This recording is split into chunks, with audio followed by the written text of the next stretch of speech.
कन्हैया सोचने लगे इन साधुओं की जितनी दाढ़ी बाहर निकल रही है उतनी अंदर। आप तो बात समझ में आ गई। हमने कई बार कही है, कोई पूछता है बोले बालाजी के महाराज जी भगत जी कौन से है, बोले यही है। दाढ़ी मारी तो है नहीं, ये बाबरों से 700 लगती ना महाराज यही है। अब ये संतन की तो बड़ी दाढ़ी हो और लंबा चौड़ा कुछ, अब भैया जहां तो कुछ है ही नहीं, यहां तो बिल्कुल महाराज सीधा साधा काम है। यहाँ भारत का रहने वाला हूं, भारत की बात सुनाता हूं, हाँ, और इधर उधर नहीं भटकता हूं। दाढ़ी बढ़ाने से चमक करना, ये गिरवा वस्त्र तो ऐसे ही मैं तो आपको दिखाने के लिए पहन लेता हूं। गिरवा वस्त्र पहनने से, माला डालने से, अब माला भी आपकी वजह से दे जाते हैं तो डाल लेता हूं। इससे संत नहीं होते। संत केवल शांति से, साधना से, समर्पित भाव से। संत वही है जो अपने आचरणों के माध्यम से माने असंख्य जीव की तृप्ति और शांति प्रदान उनको कर दे और उनके कल्याण के लिए कोई धर्माचार मार्ग बना के खड़ा कर दे। कुछ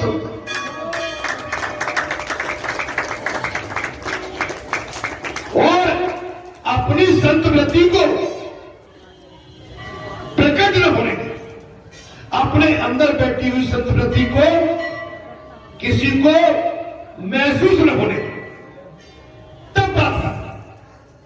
कई जगह तो जी उड़ा मारा, अब करें क्या, ड्राइवर नहीं मिला तो गाड़ी भी खुद ही चलाता। बोले जी का बाबा, बोले महाराज जी यार बाबा, बोले बाबा खुद गाड़ी चलाता। अब वहां तो बोले बाबा उतरे भाई गाड़ी ड्राइवर, क्षमा करना मेरे भाई, मैं तो बड़ा, मेरा जीवन सिंपल है, साधारण जीवन है, और गाड़ी चला रहा हूं, हाथ पैर चला रहा हूं, नहीं होगा तो मजबूरी हो जाएगी, और नहीं तो यहीं बैठ के रह जाऊंगा। फिर क्या होगा अंत में, फिर दादियों यही मिलूंगा, फिर पुजारी से पूछूंगा कौन महाराज, बोलो सिया बोले महाराज अब 2-3 घंटे की छुट्टी तो भी मिल जाए।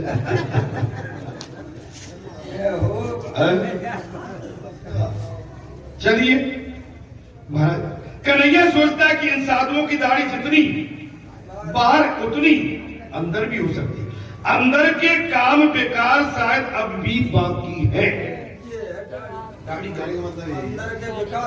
अंदर की बीमारी संसार की नहीं मिटी तो कुछ भी नहीं मिटा। अभी हमने क्या कहा भाई, अपन डेली याद करो कि जाना है, घर में भी रहते हैं, घर को भी कहती है तेरे अंदर हमने बहुत विश्राम कर लिया,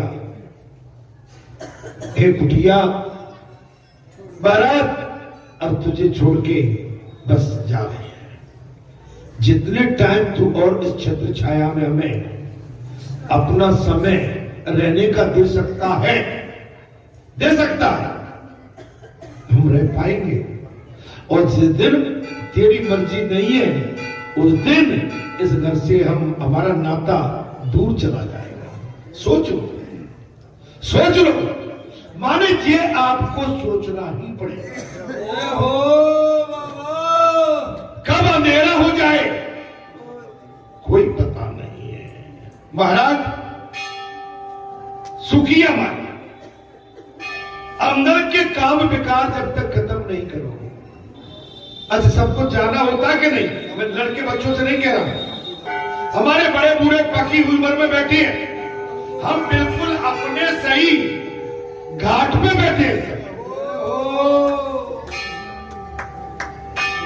पता नहीं गंगा भैया कब हमको बुला के और अपने आंचल में छिपा ले।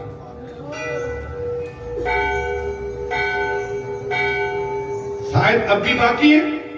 जसोदा कभी उसे जबरन बाहर खिंचलाती है और वो अपना मुंह फेरकर माता की साड़ी में छुप जाता है।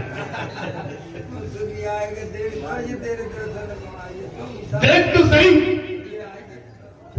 ये सुखिया तेरे दर्शन को आई है और जसोदा माता लाला को खिंचलाती है, लेकिन कन्हैया माता जसोदा की साड़ी में, वो साड़ी कितनी भाग्यवान होगी जिसमें कन्हैया लिपटे।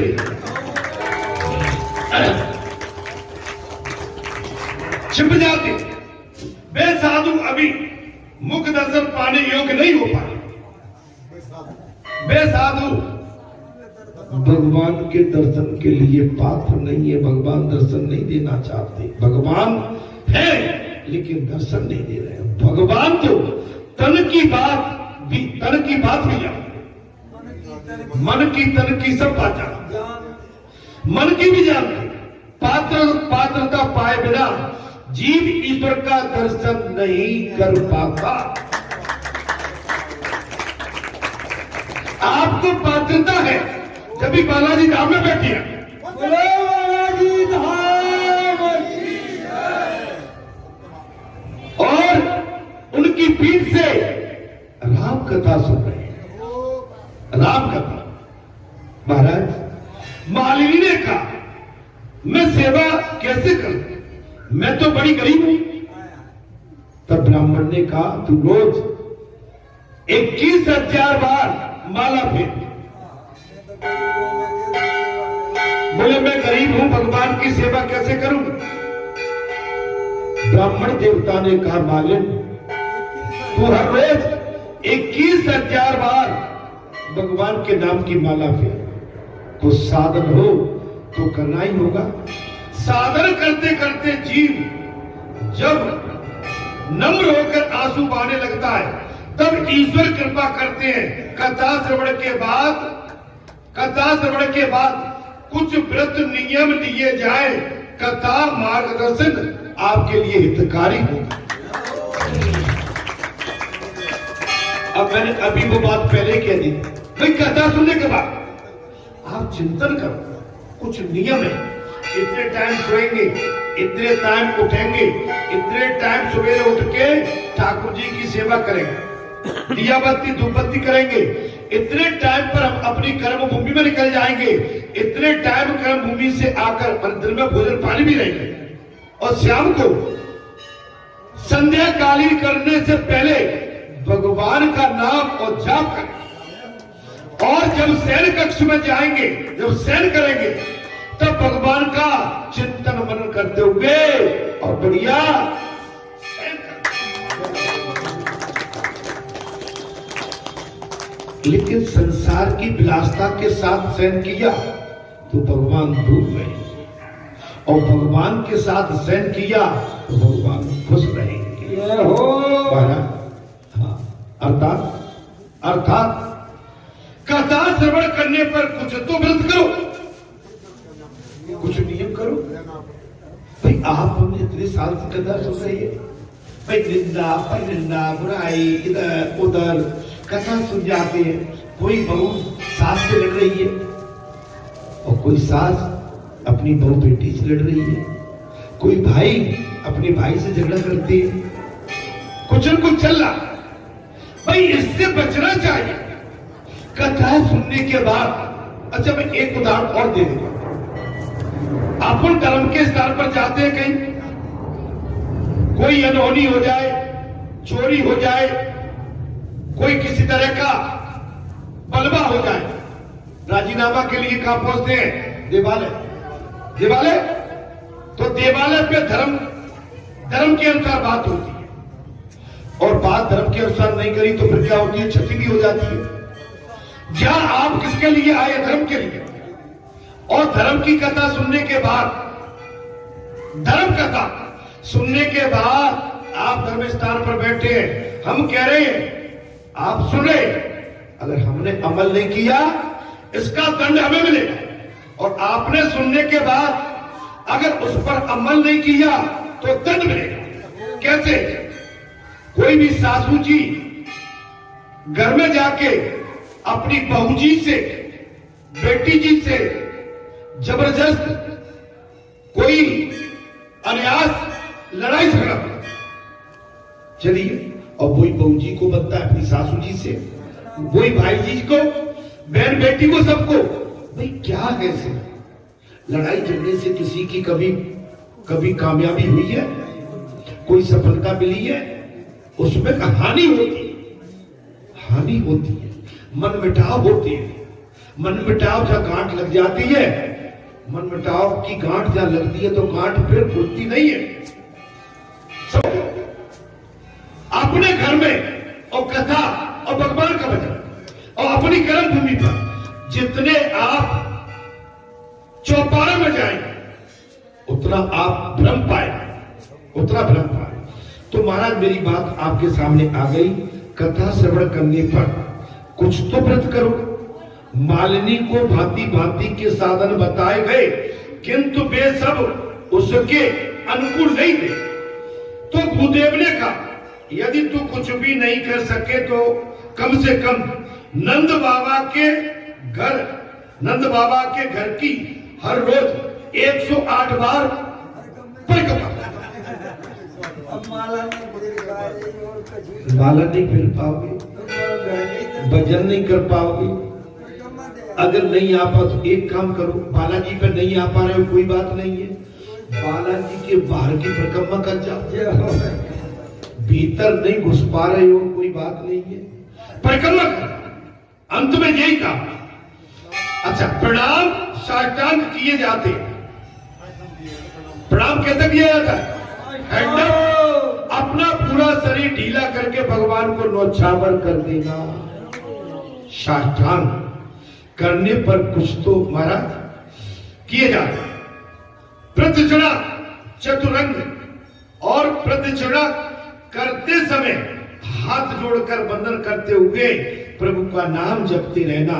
कीर्तन करते करते धीरे धीरे प्रदक्षिणा की जाए तो कुछ लोग इस तरह दौड़ते हुए प्रतिदक्षिणा करते हैं मानो उनके पीछे कोई भूत दौड़ता हुआ चला।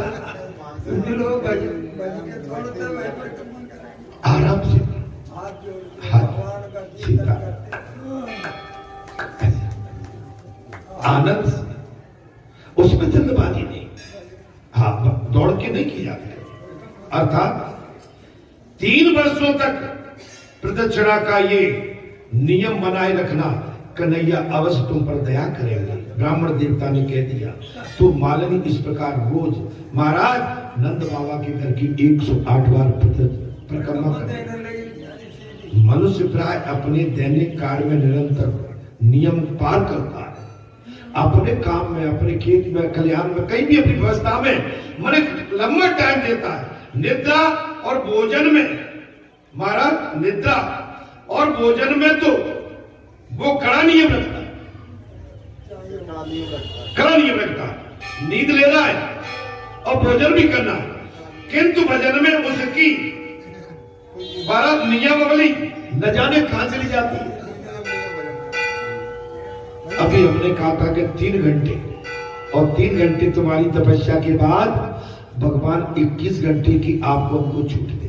21 घंटे में आपकी सहायता करूंगा। कब?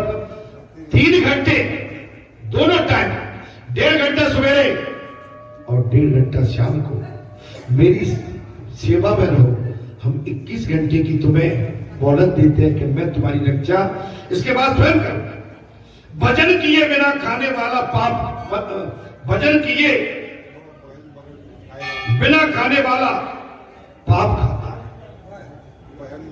भजन के बिना जो भी भोजन करता है वो पाप का सेवन करता है।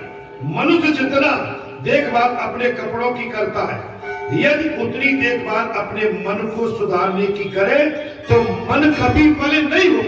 मन कभी मलिन नहीं हो।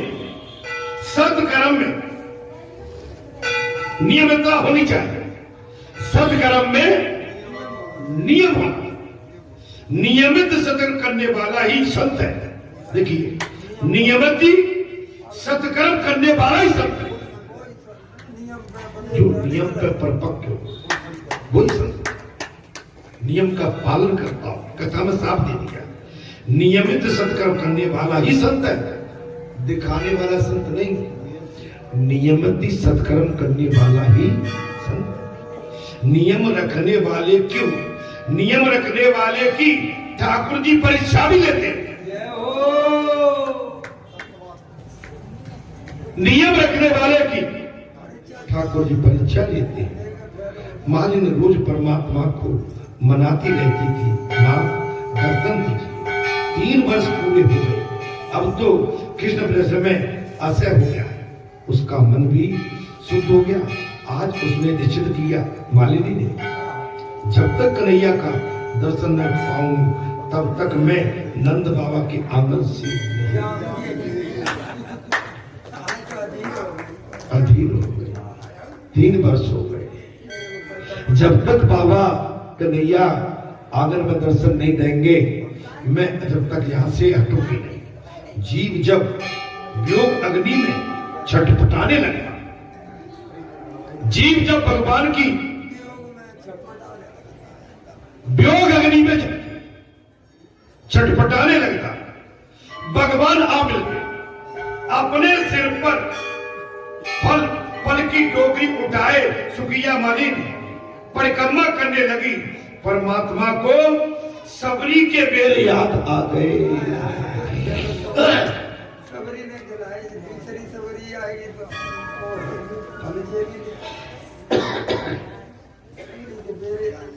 परमात्मा को सबरी के त्रेता के बेर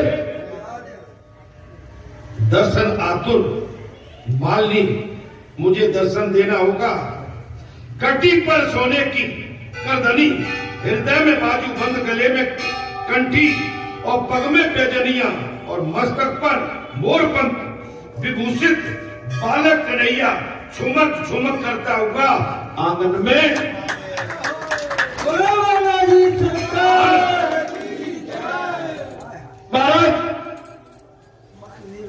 दर्शनानुसार मालिनी के सामने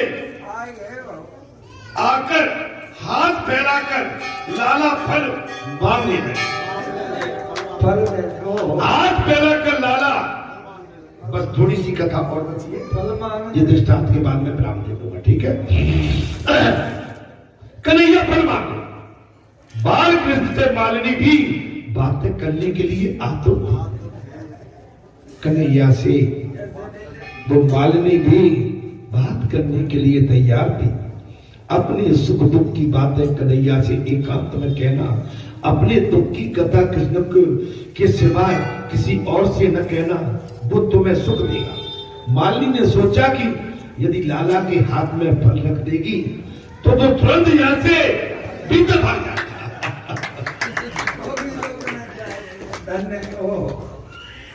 मालिनी ने सोचा बड़ा मौका मिला है आज, अगर मैंने तत्काल कन्हैया के हाथ में फल रख दिए तो कन्हैया यहां से तुरंत भीतर लौट जाएगा। सो वो उसको बातों से रोकने लगे। मैं फल देने के लिए, बेचने के लिए आई हूं, फल ले ले, अच्छा मुझे अनाज दे दे। फिर उससे दुख भी हुआ कि अनाज मांगा ही क्यों, उसे कोई संतान नहीं थी।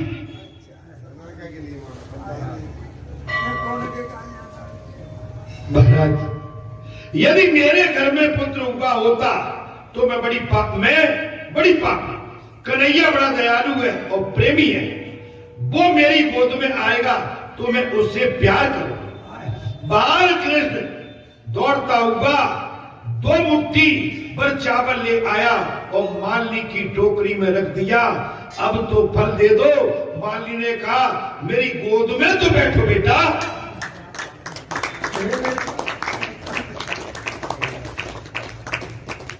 कन्हैया गया है, 2 मुट्ठी अनाज लेके आया, मालिनी को अनाज दे दिया।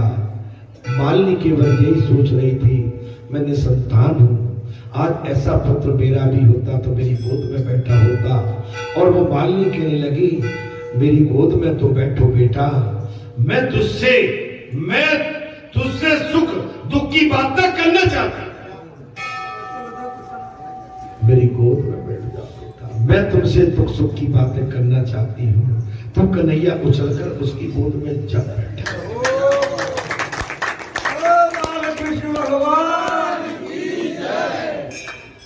कन्हैया मालिनी की गोद में जाके उछल के बैठ गया।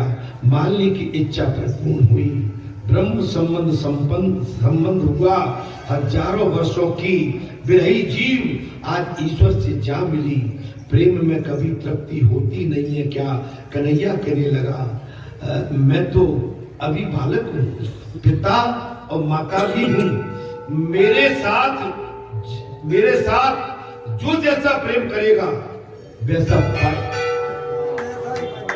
मैं उसके लिए वैसा ही करता हूं। मैं तो छोटा बालक, बच्चा बना। माली ने लाला को बड़े अच्छे मीठे फल दे दिए। दोनों आनंदित हो गए। फल मिलते ही लाला भागता हुआ घर में चला गया। माली ने प्रभु से प्रार्थना की कि कहीं अपने कन्हैया को अपनी नजर लग जाए, कहीं मेरे कन्हैया को मेरी। अपनी टोकरी लेकर सुखिया घर वापस आई। टोकरी सिर से उतारी तो देखा कि वो तो रत्नों से भरी हुई।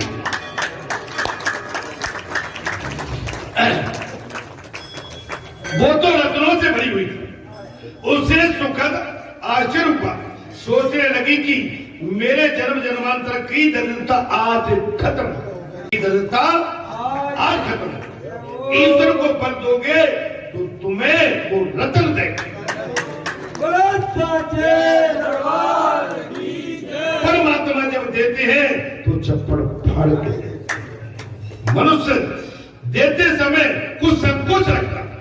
देखिए हम कुछ देते हैं, पैसा चला जाए, अरे इतना चला गया भैया, इतना निकल। मैंने कई बार कहा कि दान करते समय संकोच मत करो। नहीं, आपका दिया हुआ दान का कोई मातम नहीं है। आपने दिया तो सही, लेकिन गांठ बांध के दिया। आपने मन से नहीं दिया, इतना निकल गया। अरे भाई, अगर कोई सब्जी लेके आ जाए, फल लेके आ जाए, धन लेके आ जाए, अनाज लेके आ जाए, चावल लेके आ जाए, दाल लेके आ जाए, तो भैया इसमें किस तरह की आप जो कंजूसी करते, मन खोल के किसको दे रहे हो? मालिक को। भाई आप तो केवल कौन है? आप सेवक। आप अपने मालिक को तो दे रहे हो।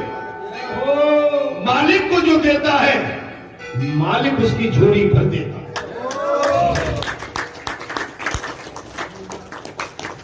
अभी कुछ दिन में मकर संक्रांति आने वाली है। तो चावल की जगह दाल लाओ। कैसी कही हमने? चावल नहीं, मूंग की छिलका दाल। तो मकर संक्रांति पे आपकी छिलका दाल के मंगोड़े बन जाएंगे। तुम ही चढ़ाओगे, तुम ही खाओगे। कैसी गई? अभी 1 महीना पहले कथा हुई तो हम दादियों से कह दिया था कि क्या लाते हो? बोले जे लाते। हमने नहीं, भले ही 1 पाव चने की दाल लेके आओ, आधा किलो लेके आओ। मालूम है तुम्हारी वो दाल धीरे धीरे 1.25 कुंटल हो गई थी। और आज हम तुमसे फिर कह रहे हैं कि देने वाले तो कह रहे हैं कि 1 कुंटल पहले ले लो। हम कह रहे हैं कि भैया तुम दे दो। हमें तो भैया अपनी जो कहते हैं भगवान, हमें तो अपने सेवकों की घर की दाल वाला।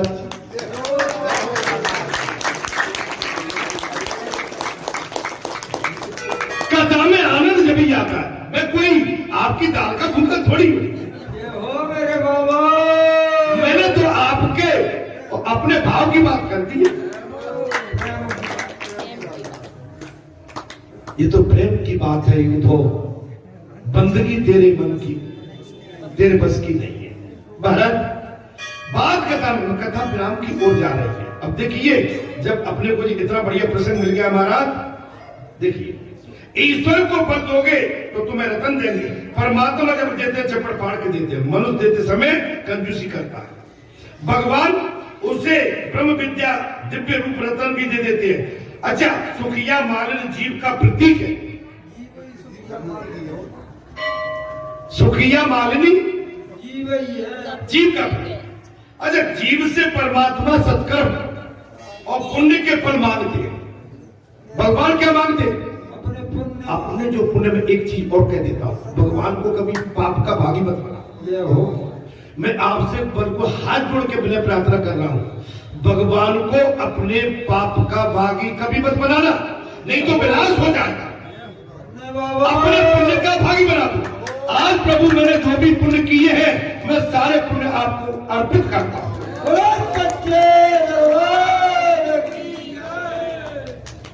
पाप का भागी नहीं, भगवान को अपने पुण्य का भागी बनाए।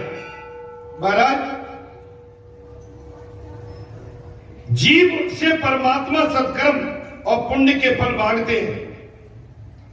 जो तुम सत्कर्म रूपी फल भगवान को दोगे तो तुम्हें कई गुना करके वो पुण्य वापस लो। हे अर्जुन, महाराज मैं थोड़ा सा प्रसंग है। बोले हे अर्जुन, भगवान ने कहा है कुरुक्षेत्र में, बोले हे अर्जुन, तू जो कुछ कर्म, भोजन, हवन, दान, तप आदि करे वो मुझे समर्पित कर दे। साहब कह दिया, जो कुछ करा मुझे हे अर्जुन, तू जो कुछ दान, तप, यज्ञ, हवन जो कुछ करता है मुझे अर्पण कर दे, तभी तू मुझे पा सकेगा। ऐसा नहीं कि हम इसलिए कर रहे मेरा नाती फलता फूलता रहे, मेरा बेटा, मेरे घर में पैसा रुपया आ जाए, हमारे बेटे की नौकरी लग जाए, ये मत नहीं। मैंने जो भी कथा कही है, हमने जो भी दान पुण्य किए हैं, जो भी हमने कीर्तन से कीर्तन किए हैं, बस भगवान तुमको दे। आप उनको दोगे, आपके उसी पुण्य को कई गुना आपके खानदान को वापस कर दे। बोलो महाराजी महाराज की जय। लेकिन दिया लिया कुछ नहीं, भगवान से लेके और पकड़िया बांध के चले गए और भगवान ए भैया कहीं दे तो जाओ। महाराज जीव बड़ा होशियार है, लेकिन वो तो होशियारों का भी होशियार है। जीव कहता है मैं तो पढ़ा लिखा हूं, वो कहता है मैं तो तुमसे भी ऊपर की पढ़ाई जानता हूं। जीव कहता है मैं चतुर हूं और भगवान कहता है मैं महाचतुर हूं। महाराज तभी तू मुझे पा सके, महाराज तभी तू मुझे पा। सभी कर्म भगवान को अर्पण कर दोगे, किए हुए कर्मों का पुण्य फल कृष्णा अर्पण कर, फल स्वयं भोगने की इच्छा मत कर। आगे कोई बात? आपने जो अच्छे कर्म किए, दान पुण्य किए और आप भोगते हो उनको नहीं, भगवान को दे। जो अपना फल भगवान को अर्पण करता है उसकी बुद्ध रूपी टोकरी ब्रह्म ज्ञान और रत्नों से हमेशा भरी हुई है। कन्हैया सभी को फल देता। भगवान की गोकुल लीला या परिपूर्ण हुई, बाल लीला का श्रवण श्रद्धा उत्पन्न करता है और किशोरी लाल का श्रवण भक्ति, वृंदावन लीला का आरंभ और बकासुर और अगासुर का उद्धार। अगले अगले आज उधर की साइड, उधर की साइड आ गया बाबा, उधर आ गए आपके उधर। चलिए आज की इस कथा को यहाँ पर विराम देते हैं। कथा मैंने थोड़ा आपका टाइम ज्यादा ले लिया, लेकिन कथा का प्रसंग ऐसा था जिसको छोड़ने की इच्छा नहीं हो रही थी। ठीक है, और मैं जानता हूँ कथा आपको अच्छी लगी होगी। राम कथा मोर बरज बखानी, सुनी महेश परम सुखमानी, ऋषि पूछी हर भगत सुहाई और कई संग अधिकारी पाई। मैंने भगवान शंकर का स्वरूप जानकर आपके सन्मुख मुझे कथा कही है। कथा कहने का मुझे ज्ञान भान नहीं है, फिर भी मेरी जितनी समझ थी, मैं जितना समझ पाता और उतनी मैंने छोटी बुद्धि से कथा कही है। आपकी बुद्धि बड़ी है और इस छोटी बुद्धि की कथा को भी बड़ी बुद्धि में मिला लोगे तो आपका कल्याण होगा। जय श्री राम, जय राम।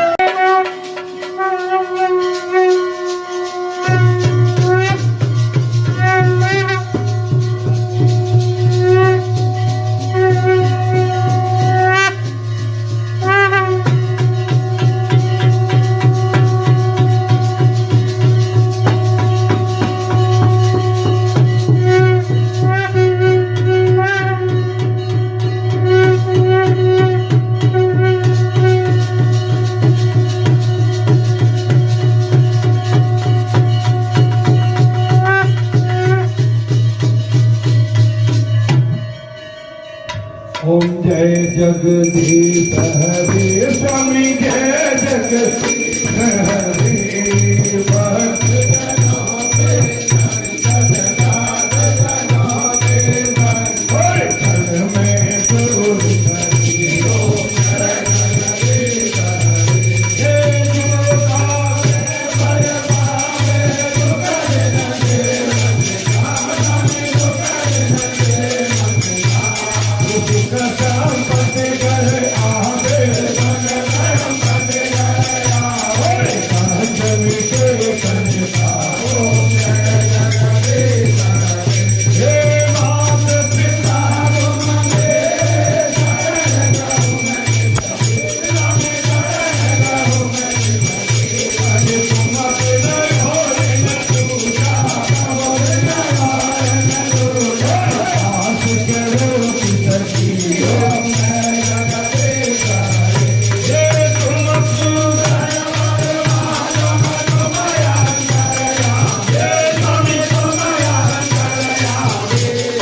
आए